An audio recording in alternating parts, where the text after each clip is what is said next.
벌써 강산도 변한다는 10년 세월이 훌쩍 지났네요. 제 인생의 동반자였던 남편이 제 곁을 텅 비우고 떠나간지 말입니다. 시간이 약이라는 말이 무색하게 남편의 빈자리는 세월이 흐를수록 더욱 크고 깊게 느껴지는 듯합니다. 자식들은 모두 잘 자라 각자의 가정을 꾸리고 이제는 명절이나 생일 같은 특별한 날에나 겨우 얼굴을 마주하는 사이가 되었지요. 넓은 아파트에는 이제 저 혼자입니다. 규칙적으로 울리는 뻐꾸기 시계 소리만이 정막을 깨울 뿐 제 일상은 너무나 단조롭고 또 고요하게 흘러갑니다. 아침에 일어나 혼자 밥을 차려 먹고 텔레비전을 보거나 창밖을 멍하니 내다보는 것이 하루 일과의 전부이지요. 해가 뜨고 지는 것을 무심히 바라보며 그저 시간의 흐름 속에 제 몸을 맡길 뿐입니다. 어느덧 60 중반이라는 나이가 되었습니다. 젊은 시절에는 저도 참 하고 싶은 것도 많고 꿈도 많았던 것 같은데 말입니다.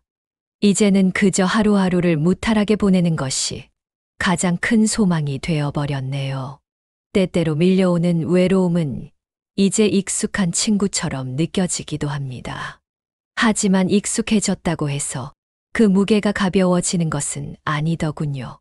특히 해질녘, 노을이 창문 가득 붉게 물들 때면 가슴 한 구석이 뻥 뚫린 것처럼 시리고 허전한 마음을 감출 수가 없습니다. 아이들 생각은 안 하려야 안 할 수가 없지요. 그래도 핏줄이라고 힘들게 낳아 기른 정이 있는데 어찌 잊을 수 있겠습니까?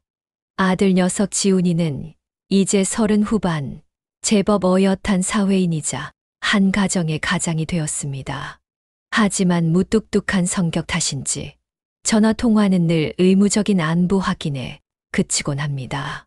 어머니, 별일 없으시죠? 건강하시고요. 그 몇 마디가 전부일 때가 많지요. 바쁘다는 핑계로 서둘러 전화를 끊을 때면 제 삶에서 제가 뒷전으로 밀려난 것 같아 서운한 마음이 드는 것은 어쩔 수 없습니다. 물론 머리로는 이해합니다. 자신의 가정을 꾸리고 책임져야 할 삶의 무게가 얼마나 버거울지 짐작이 가니까요. 그래도 어미 된 마음이란 게 참 간사해서 조금 더 다정하게, 조금 더 자주 제 안부를 물어주었으면 하는 욕심을 버리기가 힘듭니다. 딸 서연이는 지훈이보다는 좀 더 살가운 편입니다. 30 중반인 딸아이는 가끔 주말에 들러 밑반찬도 챙겨주고 제 옆에 앉아 도란도란 이야기를 나누려 애씁니다. 엄마, 요즘 무슨 재미있는 일은 없으셨어요? 어디 불편하신 데는 없으시고요. 걱정스러운 눈빛으로 저를 살피는 딸의 마음이 고맙기는 하지만 때로는 그 역시 걱정해야 할 늙은 엄마라는 틀 안에서 저를 대하는 것 같아 씁쓸할 때가 있습니다. 제가 정말로 무엇을 원하고 제 마음속 깊은 곳에 어떤 외로움이 자리 잡고 있는지까지는 미처 헤아리지 못하는 눈치였습니다. 그저 우리 엄마 외롭지 않게 해드려야 하는데 하는 착한 딸의 의무감 같은 것이 느껴질 때면 오히려 더 깊은 소외감을 느끼기도 했지요. 손주들 재롱 보는 낙이라도 있으면 좋으련만 그마저도 아이들이 바쁘다는 이유로 쉽지가 않습니다. 결국 제 삶의 빈 공간은 그 무엇으로도 채워지지 않은 채 시간이 흘러가고 있었습니다. 그렇게 희망도 기대도 없이 하루하루를 보내던 어느 날이었습니다. 시장에 다녀와 무거운 장바구니를 양손에 들고 끙끙대며 아파트 계단을 오르고 있었지요. 하필이면 그날따라 엘리베이터가 점검 중이었던 모양입니다. 숨을 헐떡이며 겨우 한 층을 올랐을 때였을까요?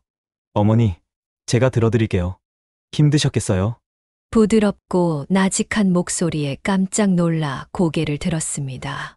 거기에는 아래층에 산다는 한 남자가 서 있었습니다. 40대 후반쯤으로 보이는 훤칠한 키에 서글서글한 눈매가 인상적인 남자였습니다. 얼굴에는 걱정스러운 표정과 함께 사람 좋은 미소가 걸려 있었지요. 너무나 갑작스러운 등장과 친절해 저는 잠시 말문이 막혔습니다. 아, 아니에요. 괜찮습니다. 멋쩍게 손사래를 쳤지만 그는 이미 제 손에서 장바구니 하나를 가볍게 받아들고 있었습니다. 이런 건 젊은 사람이 해야죠. 잠시만요. 금방 올려다 드릴게요. 그는 익숙하다는 듯 가뿐하게 장바구니를 들고 계단을 앞서 올라갔습니다. 저는 얼떨결에 그의 뒤를 따라 올라갈 수밖에 없었지요. 그렇게 저희 집 현관문 앞까지 짐을 들어다 준 그는 이마에 맺힌 땀을 훔치며 다시 한번 환하게 웃어 보였습니다. 이제 됐습니다. 어머니 혹시 또 힘든 일 있으시면 언제든 말씀하세요. 아이고, 정말 고맙습니다. 신세 졌네요. 뭐려? 이웃끼리 돕고 살아야죠. 저는 아래층에 사는 최민준이라고 합니다. 네, 저는 박수연입니다. 정말 감사해요. 인사를 나누고 그는 가볍게 목례를 한 뒤 계단을 내려갔습니다. 그가 사라진 복도에 잠시 서서 저는 얼마 만에 느껴보는 낯선 종류의 감정에 휩싸였습니다. 물론 고마운 마음이 가장 컸지만 그와 동시에 아주 오랜만에 느껴보는 남자의 친절. 그리고 그의 젊고 건강한 에너지에서 비롯된 어떤 미묘한 설렘 같은 것이 제 마음을 간지럽히는 듯 했습니다. 무미건조했던 제 일상에 아주 작은 돌멩이 하나가 던져진 순간이었습니다. 그 작은 파문이 앞으로 제 삶을 어떻게 뒤흔들어 놓을지는 그때의 저는 감히 상상조차 하지 못했습니다. 그날 이후 제 무미건조했던 일상에는 작지만 분명한 변화의 바람이 불기 시작했습니다. 아래층 남자 최민준 씨와의 예기치 못한 만남은 제 마음에 잔잔하지만 깊은 파문을 일으켰지요. 그 후로 엘리베이터나 아파트 복도에서 그를 마주치는 일이 잦아졌습니다. 우연이라기에는 조금 기묘할 정도로 말입니다. 그때마다 그는 늘 먼저 환한 미소와 함께 인사를 건넸습니다. 어머니, 안녕하세요. 좋은 아침입니다. 네, 안녕하세요. 저는 어색하게 답례하며 시선을 어디에 둬야 할지 몰라 망설이곤 했지요. 그러면 그는 마치 제 속마음이라도 읽은 듯 자연스럽게 말을 이어갔습니다. 오늘 어머니께서는 유난히 좋은 향기가 나네요. 제가 좋아하는 향인데. 어머, 별 말씀을요. 얼굴이 살짝 붉어지는 것을 느끼며 황급히 고개를 숙였습니다. 평생 누구에게서도 들어보지 못했던 종류의 칭찬이었습니다. 특히 제 나이를 생각하면 더욱 그랬지요. 어색하면서도 싫지 않은 기분이 드는 건 어쩔 수 없었습니다. 또 어떤 날은 폐지를 정리해서 내놓으려고 현관문을 나섰는데 마침 그가 복도를 지나가고 있었습니다.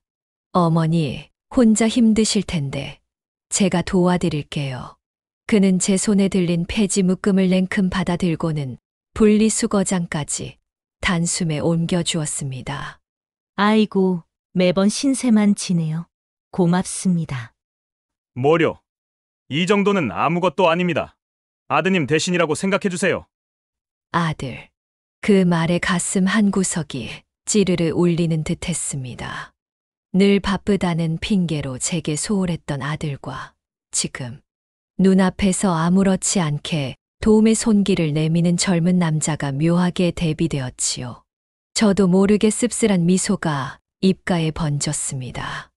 그의 접근은 거기서 그치지 않았습니다.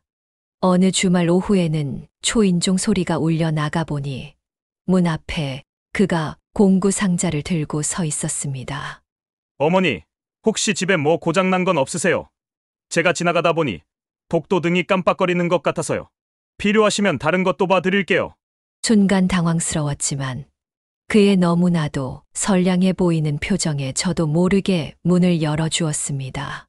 사실 주방 형광등이 나간 지 좀 됐는데 갈기가 번거로워서 미루고 있었어요. 잘 됐네요. 제가 금방 갈아드리겠습니다. 그는 익숙한 솜씨로 주방의 낡은 형광등을 새 것처럼 밝게 만들어 주었습니다. 좁은 주방에서 그의 등 뒤에 서 있자니 묘한 긴장감이 흘렀습니다. 은은하게 풍기는 그의 스킨 향기와 언뜻언뜻 보이는 다부진 팔뚝이 제 마음을 공연히 술렁이게 만들었습니다. 주책이야. 박수연, 나이값을 해야지. 저 사람은 아들뻘인데. 속으로 몇 번이나 되뇌었지만 딱딱하게 굳어있던 제 마음 한 구석이 조금씩 녹아내리는 것을 느꼈습니다. 일을 마친 그에게 시원한 매실차라도 한 잔 대접하려 하자 그는 잠시 망설이는 듯 하다가 이내 소파에 앉았습니다. 그리고는 조심스럽게 자신의 이야기를 꺼내놓기 시작했습니다. 혼자 작은 무역업을 하는데 요즘 경기가 어려워 힘든 점이 많다는 이야기였습니다. 가끔 찾아뵙는 시골의 부모님 이야기도 했습니다. 외롭게 지내실 부모님을 생각하면 마음이 아프다고. 그래서 어르신들을 보면 남일 같지가 않다고 말했지요. 그의 그늘진 표정과 진솔해 보이는 이야기에 저도 모르게 마음이 기울었습니다. 이 사람도 나처럼 외로운 구석이 있구나. 힘든 세상을 혼자 헤쳐나가느라 얼마나 고될까가. 어느새 제 마음속 경계심은 희미해지고 대신 안쓰러움과 동질감이 그 자리를 채우기 시작했습니다. 남편을 여의고 자식들에게서조차 완벽한 위안을 받지 못하며 살아온 제 삶의 그림자가 그의 모습 위로 겹쳐 보이는 듯 했습니다. 저런, 많이 힘드시겠네요. 그래도 젊으니까 금방 잘 이겨낼 수 있을 거예요. 제가 위로의 말을 건네자 그는 희미하게 웃으며 고개를 끄덕였습니다. 네. 어머니 말씀 들으니 힘이 나네요. 감사합니다. 그는 잠시 창밖을 바라보며 깊은 한숨을 내쉬더니 다시 저를 보며 말했습니다. 사실 어머니를 보면 돌아가신 제 할머니 생각이 많이 납니다. 참 곱고 따뜻한 분이셨는데. 그의 눈빛에는 진한 그리움 같은 것이 서려 있었습니다. 저는 그 눈빛을 외면할 수가 없었습니다. 아니, 어쩌면 외면하고 싶지 않았는지도 모르겠습니다. 그날 이후로 저는 외출할 때 조금 더 옷차림에 신경을 쓰게 되었습니다. 거울 앞에서 마른 입술에 립스틱을 덧바르는 제 모습이 낯설면서도 어딘가 생기가 도는 것 같아 싫지만은 않았습니다. 그를 마주칠지도 모른다는 기대가 혹은 그가 또 어떤 다정한 말로 제 마음을 흔들어 줄지에 대한 설렘. 이런 감정들은 위험하다는 것을 머리로는 알았지만 제 가슴은 자꾸만 속절없이 뛰고 있었습니다. 나이 60 중반에 이게 무슨 망측한 일이라. 속으로 100번, 1000번 나무라면서도 마음 한구석에서는 이 관심과 설렘을 놓치고 싶지 않은 이기적인 욕심이 꿈틀거렸습니다. 민준 씨의 칭찬은 점점 더 과감해졌습니다. 어머니는 피부가 어쩜 이렇게 고우세요? 관리 비결이라도 있으신가요? 이 스카프 색깔이 참 잘 어울리시네요. 젊은 아가씨 같아요. 그럴 때마다 저는 손사래를 치며 민망해했지만 심장은 소녀처럼 두근거렸습니다. 한 번은 복도에서 그와 스치듯 팔이 닿은 적이 있었는데 온몸에 전기가 흐르는 듯 짜릿한 감각에 저도 모르게 숨을 멈추었습니다. 그는 아무렇지 않은 듯 미소를 지었지만 저는 그 순간 그의 눈빛이 평소와는 조금 다르게 느껴졌습니다. 조금 더 깊고 조금 더 무언가를 갈망하는 듯한 그런 눈빛 말입니다.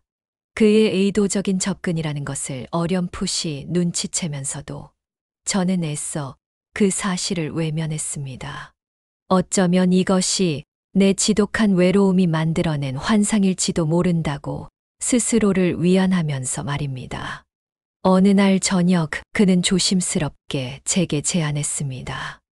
어머니, 혹시 괜찮으시다면 저녁 식사라도 한번 대접하고 싶습니다. 늘 신세만 져서 죄송한 마음에. 저는 잠시 망설였습니다. 이웃 남자와 단둘이 저녁 식사라니. 하지만 그의 간절해 보이는 눈빛과 혹시 나를 여자로서 하는 터무니없는 기대감이 뒤섞여 결국 고개를 끄덕이고 말았습니다. 그래요. 그럼 부담스럽지 않은 걸로 같이 먹읍시다. 정말요? 감사합니다, 어머니. 그의 얼굴에 화색이 도는 것을 보며 저는 이 만남이 어떤 결과를 가져올지 전혀 예측하지 못한 채 그저 다가올 저녁 약속만을 기다리게 되었습니다. 힘든 일이 있으면 언제든 자신에게 말하라고 했던 그의 따뜻한 목소리가 귓가에 맴돌았습니다. 그래, 나도 이제 기댈 곳이 필요한 건지도 몰라. 제 외로운 황혼에 찾아온 이 낯선 감정의 소용돌이 속으로 저는 그렇게 조금씩 하지만 멈출 수 없이 빠져들고 있었습니다.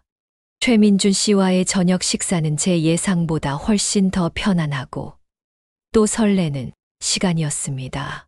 그가 예약한 곳은 조용하고 아늑한 분위기의 작은 한정식 집이었지요. 마치 오래전부터 저를 잘 알고 있었다는 듯 제가 좋아할 만한 음식들로 정갈하게 차려진 상을 보니 그의 세심한 배려에 다시 한번 마음이 움직였습니다. 식사를 하는 동안 그는 주로 제 이야기를 들어주었습니다.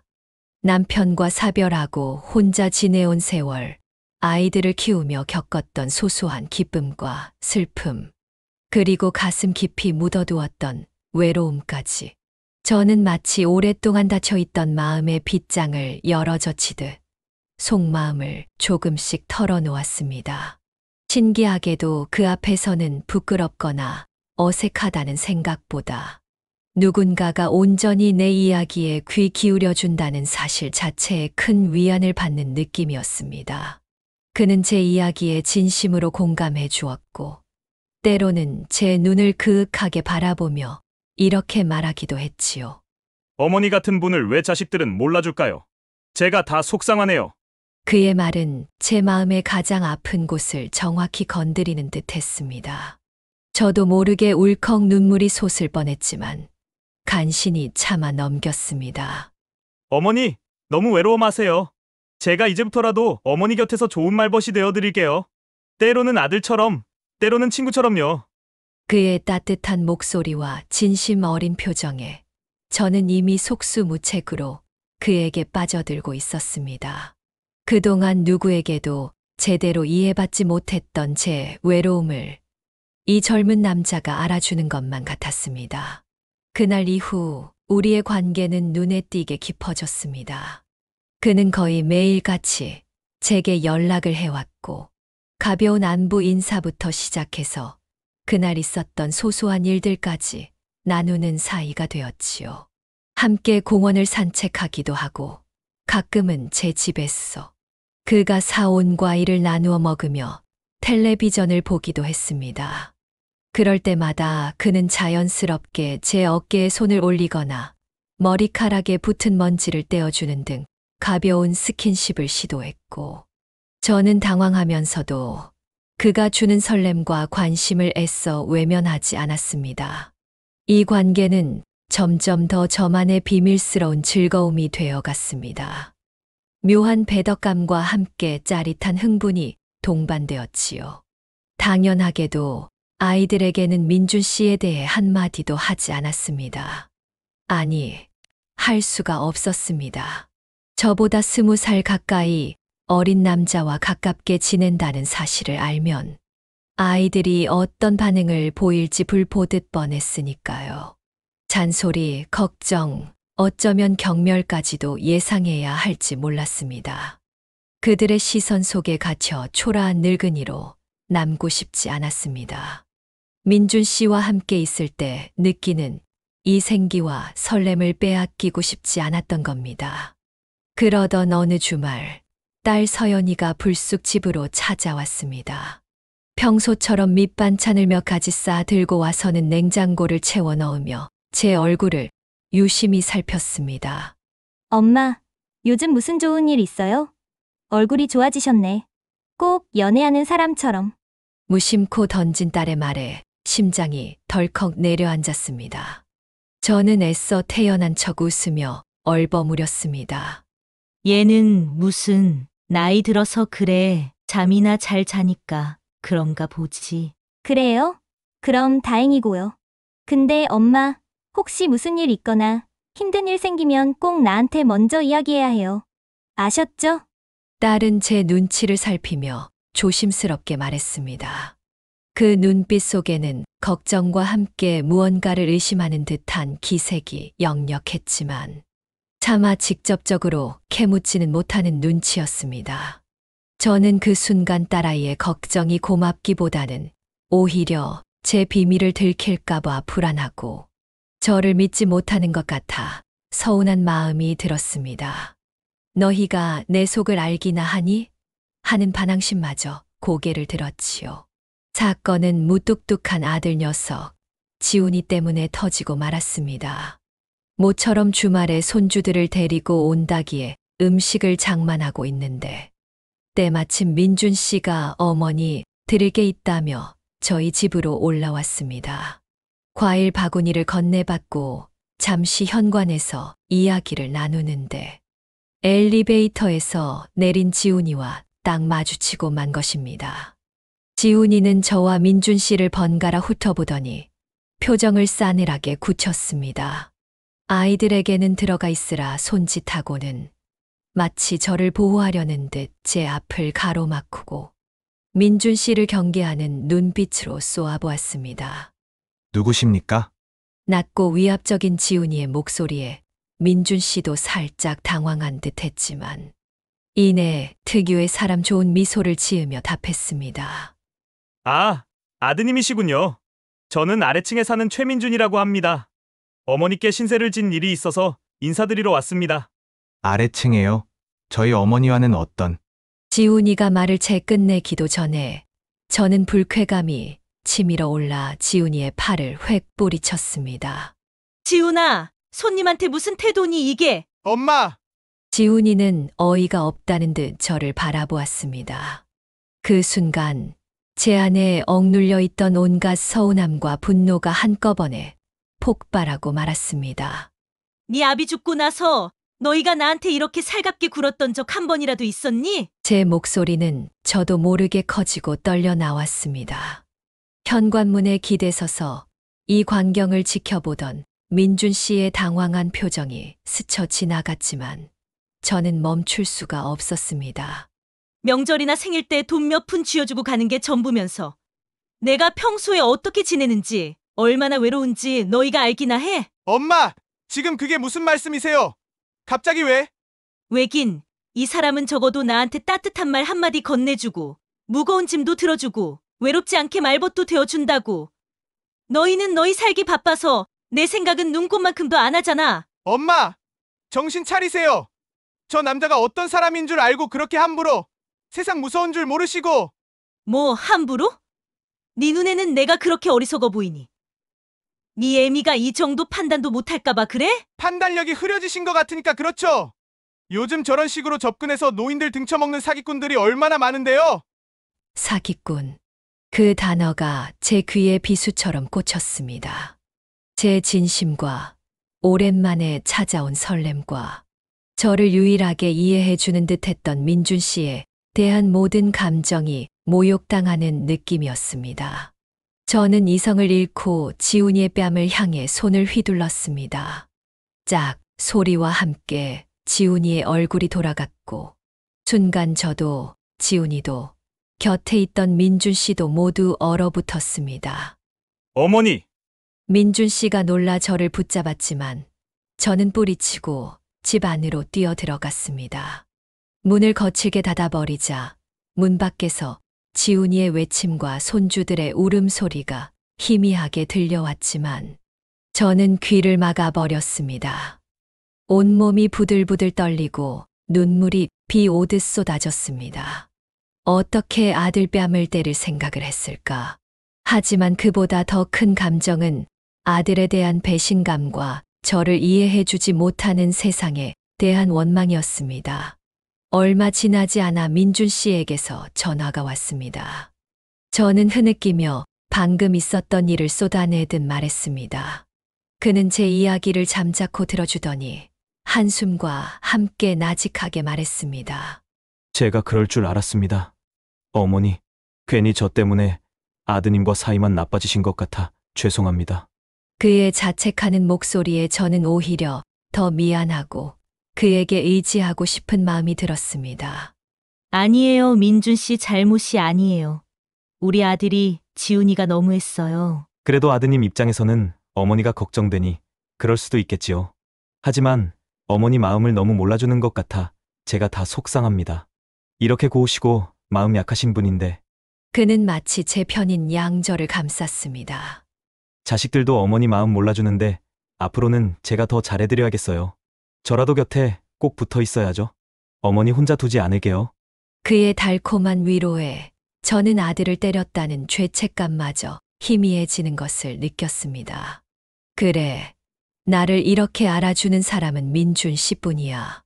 아이들은 이제 다 컸고 자기들 인생 살기 바빠. 나에게 남은 건 어쩌면 민준 씨와의 이 관계뿐일지도 몰라. 그렇게 저는 가족과의 깊어진 갈등의 골을 민준 씨에 대한 깊어진 의존으로 메우고 있었습니다. 아들 지훈이의 뺨을 때린 그날 이후 저희 모자 사이에는 깊고 차가운 강이 흐르기 시작했습니다. 지훈이는 그 후로 한동안 연락도 방문도 없었지요. 가끔 손주들 안부가 궁금해 전화를 걸어도 건조한 목소리로 용건만 간단히 말하고 끊기 일쑤였습니다. 딸 서연이는 중간에서 어떻게든 관계를 풀어보려 애쓰는 눈치였지만 한 번 어긋난 감정의 골은 쉽게 메워지지 않았습니다. 서연이 역시 제게 민준 씨에 대해 조심스럽게 물어왔지만 저는 날카롭게 반응하며 입을 다물어 버렸습니다. 너까지 네 오빠처럼 엄마를 이상한 사람 취급할 거니? 제 쌀쌀맞은 태도에 딸아이도 더는 말을 잊지 못했지요. 그렇게 저는 제 스스로 자식들과의 사이에 높은 벽을 쌓아 올리고 오직 민준 씨에게만 기대는 외로운 섬이 되어가고 있었습니다. 민준 씨는 이런 제 상황을 누구보다 잘 알고 있었습니다. 그는 더욱 다정하고 살뜰하게 저를 챙겼습니다. 우울해하는 제 기분을 풀어주겠다며 교회로 드라이브를 가기도 하고 제가 좋아하는 꽃을 사다 안기기도 했습니다. 함께 있는 시간 동안 그는 끊임없이 제 편을 들며 자식들에 대한 제 서운함을 부추겼습니다. 어머니처럼 속정이 깊으신 분을 몰라주는 자식들이 너무하네요. 하지만 너무 속상해 마세요. 제가 있잖아요. 그의 달콤한 속삭임은 독처럼 제 마음에 스며들어 저를 현실로부터 점점 더 멀어지게 만들었습니다. 밤이면 잠 못 이루고 뒤척이는 날이 많아졌습니다. 아들에 대한 죄책감과 서운함, 민준 씨에 대한 불안과 설렘이 뒤엉켜 머릿속이 온통 혼란스러웠습니다. 하지만 그럴 때마다 민준 씨의 다정한 목소리와 따뜻했던 눈빛을 떠올리며 스스로를 합리화했습니다. 그래, 이건 내 마지막 기회일지도 몰라. 외로운 황혼에 찾아온 유일한 위안을 내 손으로 걷어찰 수는 없어. 그러던 어느 날 저녁, 민준 씨가 평소와는 사뭇 다른 긴장되고 상기된 표정으로 저를 찾아왔습니다. 그는 제 손을 꼭 잡고 떨리는 목소리로 말문을 열었습니다. 어머니, 드릴 말씀이 있습니다. 제 인생에, 아니 어쩌면 우리 인생에 다시 없을 중요한 기회가 찾아왔어요. 그의 눈빛은 전에 없이 간절했고 무언가 큰 결심을 한 사람처럼 비장함마저 감돌았습니다. 저는 마른 침을 삼키며 그의 다음 말을 기다렸습니다. 그가 꺼낸 이야기는 사업 투자에 관한 것이었습니다. 아주 유망한 해외 수입 아이템을 발견했는데 독점 계약을 위한 계약금이 급하게 필요하다는 것이었습니다. 성공만 하면 단기간에 몇 배의 수익을 올릴 수 있는 그야말로 대박의 기회라고 했습니다.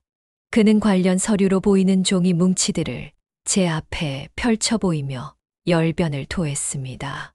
어려운 전문 용어들이 가득했지만 그의 확신에 찬 목소리와 번뜩이는 눈빛은 무언가 대단한 일이 벌어질 것 같은 착각을 불러일으켰습니다. 그런데 은행 대출은 절차가 너무 복잡하고 시간도 오래 걸립니다. 당장 다음 주까지 계약금을 치르지 못하면 이 기회는 물거품이 돼요. 그는 제 눈을 똑바로 바라보며 말을 이었습니다. 목소리에는 애절함이 가득했습니다. 어머니 정말 이런 부탁드리기 송구스럽지만 혹시 제게 자금을 잠시만 융통해 주실 수 없을까요? 정말 눈 딱 감고 한 달만요. 한 달 안에 틀림없이 원금에 두둑한 이자까지 얹어서 갚겠습니다. 순간 제 심장이 쿵 하고 내려앉는 것 같았습니다. 돈. 그것도 제게 투자를 해달라는 이야기였습니다. 평생 남에게 아쉬운 소리 하지 않고 오직 제 힘으로 살아가려 악착같이 모아온 돈. 남편이 남긴 얼마 안 되는 유산과 제가 식당 일을 하며 푼푼히 모은 저의 마지막 보루와도 같은 돈이었습니다. 자식들에게 손 벌리지 않고 늙어서도 당당하게 살고 싶다는 제 마지막 자존심이었지요. 저는 아무 말도 하지 못하고 그를 멍하니 바라보았습니다. 머릿속에서는 위험 신호가 요란하게 울려 퍼졌습니다. 안 돼. 이건 아니야. 이건 너무 위험해. 지훈이가 외쳤던 사기꾼이라는 단어가 불현듯 떠올랐습니다. 하지만 동시에 제 눈앞에서 간절하게 도움을 청하는 민준 씨의 모습이 있었습니다. 그동안 제게 보여주었던 친절과 다정함, 저희 외로움을 달래주었던 수많은 시간들이 파노라마처럼 스쳐 지나갔습니다. 그가 정말 나를 이용하려는 걸까? 아니야, 그럴 리 없어. 나에게 이렇게까지 잘해주는데, 만약 내가 여기서 거절한다면, 그는 분명 크게 실망할 테고, 어쩌면 우리 관계는 이걸로 끝일지도 모른다는 두려움이 엄습했습니다. 다시 혼자가 되는 것, 그의 따스함이 사라진 적막한 일상으로 돌아가는 것이 너무나 끔찍하게 느껴졌습니다. 어머니 저 못 믿으시는 건 아니죠? 제가 어머니께 어떻게 빈말이라도 하겠어요. 민준 씨는 제 침묵을 오해한 듯 상처받은 표정을 지으며 말했습니다. 그 모습에 제 마음은 더욱 심하게 요동쳤습니다. 제가 이 사업으로 꼭 성공해서 어머니 남은 여생 편안하게 모시고 싶습니다. 정말이에요. 평생 은인으로 생각하고, 아니 은인이 아니라 제 어머니처럼 모실게요. 그는 급기야 제 앞에 무릎을 꿇으려는 신용까지 했습니다. 저는 황급히 그를 말렸습니다. 아니, 왜 이러세요? 이러지 마세요. 어머니, 제발 저 한 번만 믿어주세요. 이번 기회만 잡으면 우리. 그는 우리라는 말을 강조하며 제 손을 더욱 간절하게 잡았습니다. 그 순간 저는 지독한 내적 갈등에 휩싸였습니다. 평생을 지켜온 이성과 불안감, 그리고 외로움과 기대감이 뒤섞여 머릿속이 터져나갈 것 같았습니다. 밤새 잠을 이룰 수가 없었습니다. 천사와 악마가 제 머릿속에서 끊임없이 싸우는 듯 했습니다. 이건 미친 짓이야. 평생 모은 돈을 어떻게? 하지만 민준 씨가 성공하면 나도 외롭지 않게 살 수 있을 거야. 자식들 눈치 안 보고. 아니야. 이건 사기일지도 몰라. 아들 말이 맞을지도. 민준 씨는 그럴 사람이 아니야. 그의 눈빛은 진심이었어. 다음 날 민준 씨는 초췌한 얼굴로 다시 저를 찾아왔습니다. 밤새 한숨도 못 잤다며 이제 정말 시간이 얼마 남지 않았다고 저를 압박했습니다. 그의 눈가에는 붉은 핏발이 서 있었고 목소리는 잠겨 있었습니다. 마치 벼랑 끝에 선 사람처럼 절박해 보였습니다. 어머니, 결정하셨나요? 저는 여전히 망설였습니다. 그러자 그는 마지막 카드를 꺼내 들었습니다. 이건 우리 둘만의 비밀로 해야 합니다, 어머니. 자식분들께는 절대 말씀하시면 안 돼요. 괜히 알면 걱정만 하고 반대할 게 뻔해요. 좋은 일 앞두고 시끄러워질 필요 없잖아요. 나중에 성공해서 짜잔하고 보여드리면 그때는 다들 이해하고 좋아할 겁니다. 그의 말은 그럴듯하게 들렸습니다. 아이들에게 알리면 분명 지훈이는 길길이 날뛸 것이고 서연이 역시 걱정하며 말릴 터였습니다. 어쩌면 이것이 정말로 내 황혼의 마지막 기회이자 그들에게서 벗어나 나만의 행복을 찾을 수 있는 유일한 길일지도 모른다는 비뚤어진 생각이 제 머릿속을 지배하기 시작했습니다. 자식들에게 버림받았다는 피해의식과 민준 씨에 대한 맹목적인 믿음, 그리고 외로움에 대한 공포가 뒤엉켜 제 판단력은 완전히 마비되어 버렸습니다. 얼마가 필요하신데요? 떨리는 목소리로 제가 묻자 민준 씨의 얼굴에 순간 안도와 기쁨의 빛이 스쳐 지나갔습니다. 그는 제가 가진 비상금 액수를 정확히 알고 있다는 듯 딱 그만큼의 금액을 말했습니다. 그것은 제게는 전 재산이나 다름없는 돈이었습니다. 저는 깊은 한숨을 내쉬며 마치 홀린 사람처럼 고개를 끄덕이고 말았습니다. 그래, 한번 믿어보자. 이 사람을 믿고 내 마지막을 걸어보자. 결국 저는 제 손으로 평생을 의지해왔던 마지막 동아줄을 끊어버리고 말았습니다. 다음 날 아침, 저는 떨리는 손으로 은행을 찾아 비상금 통장을 해지했습니다. 두툼한 현금 뭉치를 가슴에 품고 집으로 돌아오는 내내 심장이 터질 것처럼 뛰고 손에서는 식은땀이 흘렀습니다. 과연 이게 잘하는 짓일까 하는 불안감이 끊임없이 고개를 들었지만 이미 엎질러진 물이었습니다. 집 앞에서 저를 기다리고 있던 민준 씨에게 돈 봉투를 건네자 그는 감격에 겨운 표정으로 제 손을 부여잡고 몇 번이고 고맙다고 머리를 숙였습니다. 어머니, 정말 감사합니다. 평생 이 은혜 잊지 않겠습니다. 정말 곧 좋은 소식 가지고 찾아뵙겠습니다. 조금만 기다려주세요. 그의 확신에 찬 목소리와 빛나는 눈빛에 저는 잠시나마 안도감을 느꼈습니다. 어쩌면 정말 잘한 결정일지도 모른다. 민준 씨를 도운 것이 내 노후의 복이 되어 돌아올지도 모른다는 헛된 기대감마저 품었지요. 그래, 사람은 믿는 만큼 큰 힘을 발휘하는 법이니까. 혼자 그렇게 스스로를 위안하며 불안한 마음을 애써 다독였습니다. 하지만 그날 이후 민준 씨의 태도는 제가 예상했던 것과는 전혀 다른 방향으로 흘러갔습니다. 돈을 건네기 전까지 하루가 멀다 하고 찾아오고 연락하던 그는 그날 이후로 눈에 띄게 연락이 뜸해졌습니다. 제가 먼저 전화를 걸어도 받지 않거나 나중에 하겠다는 짧은 문자 메시지만 남기는 일이 잦아졌습니다. 어쩌다 복도에서 마주치기라도 하면 예전의 다정함은 온데간데 없이 바쁘다는 핑계를 대며 황급히 자리를 피하기 일쑤였습니다. 사업 진행 상황을 물으면 네, 잘 돼가고 있습니다. 걱정 마세요. 라며 건성으로 대답하거나 심지어는 제가 알아서 다 합니다. 어머니는 신경 쓰지 않으셔도 돼요. 라며 짜증 섞인 반응을 보이기도 했습니다. 불안감은 점점 더 선명한 공포가 되어 제 온몸을 옥죄어 왔습니다. 밤에는 악몽에 시달렸고 낮에는 안절부절 못하며 민준 씨의 연락만을 기다렸습니다. 혹시나 하는 마음에 그의 집 초인종을 눌러보았지만 인기척조차 느껴지지 않았습니다. 경비실에 물어보니 그가 며칠 전 새벽에 짐을 싸서 어디론가 떠났다는 청천벽력 같은 소식을 듣게 되었습니다. 심장이 바닥까지 곤두박질 치는 기분이었습니다. 떨리는 손으로 그의 전화번호를 눌렀습니다. 지금 거신 번호는 없는 번호이오니 차가운 기계음만이 제 귓가에 반복해서 울려 퍼졌습니다. 그 순간 제 세상은 무너져 내렸습니다. 모든 것이 거짓이었습니다. 그의 다정한 미소, 따뜻한 위로, 간절했던 눈빛, 장밋빛 약속들 전부 저를 속이기 위한 치밀하게 계산된 연극이었습니다. 저는 그저 그의 사기극에 이용당한 어리석고 외로운 늙은이에 불과했던 것입니다.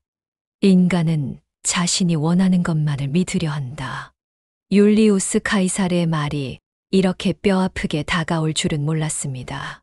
저는 제 외로움이 만들어낸 환상에 스스로 눈이 멀어 진실을 외면하고 제가 보고 싶은 것만 보고 믿고 싶은 것만 믿었던 겁니다. 다리에 힘이 풀려 그 자리에 주저앉았습니다. 눈앞이 캄캄해지고 숨쉬기조차 힘들었습니다. 제가 건넨 돈, 물론 큰 액수는 아닐지 모릅니다. 하지만 제게는 단순한 돈 이상의 의미였습니다. 그것은 남편과의 추억이었고 제 청춘의 땀방울이었으며 자식들에게 기대지 않으려는 마지막 자존심이었습니다. 그 모든 것을 송두리째 빼앗겼다는 사실보다 저의 어리석음과 순진함이 한 남자의 치밀한 계획에 철저히 농락당했다는 사실이 저를 더욱 비참하게 만들었습니다. 마음마저 갈기갈기 찢겨나간 기분이었습니다. 온몸의 피가 차갑게 식어버리는 듯 했습니다. 이 끔찍한 사실을 차마 아이들에게 털어놓을 용기가 나지 않았습니다.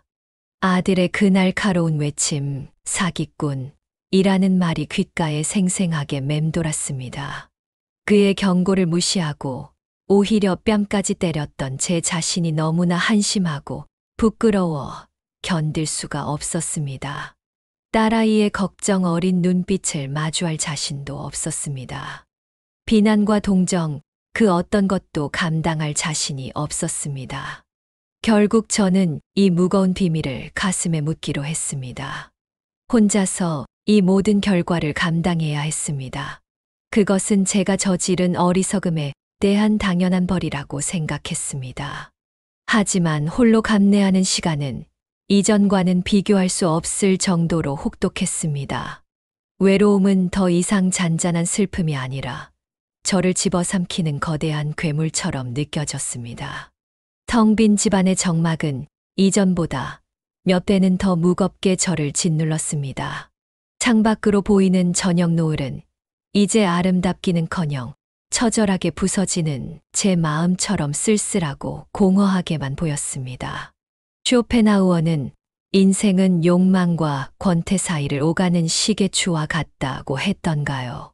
저는 외로움이라는 권태에서 벗어나고자 헛된 욕망을 좇았고 그 결과 더 깊은 절망의 나락으로 떨어지고 말았습니다. 사람에 대한 불신은 깊어졌고 제 자신에 대한 혐오감은 극에 달했습니다. 내가 왜 그랬을까? 조금만 더 신중했더라면 아들 말을 들었어야 했는데 후회의 말들이 메비우스의 띠처럼 머릿속을 끊임없이 맴돌았습니다. 민준 씨가 남긴 상처는 단순히 돈을 잃은 것 이상이었습니다. 그것은 제 남은 삶에 대한 희망마저 앗아간 듯 했습니다. 이제 저는 어떻게 살아가야 할까요? 이 깊은 후회와 상처를 안고 남은 시간을 어떻게 보내야 할지 막막하기만 합니다. 아이들과의 관계는 회복될 수 있을까요? 아니, 어쩌면 영영 이대로 멀어져 버릴지도 모릅니다. 어쩌면 이 끔찍한 경험이 뒤늦게나마 제게 진정한 관계의 소중함과 제 외로움의 실체를 직시하게 만든 계기가 될 수도 있을까요? 아직은 잘 모르겠습니다. 다만 분명한 것은 쉽게 얻으려 했던 위로의 대가가 너무나도 크고 아프다는 사실입니다. 차가운 밤 공기가 폐부 깊숙이 스며드는 듯합니다. 황혼의 문턱에서 마주한 이 혹독한 현실 앞에서 저는 그저 망연히 서 있을 뿐입니다.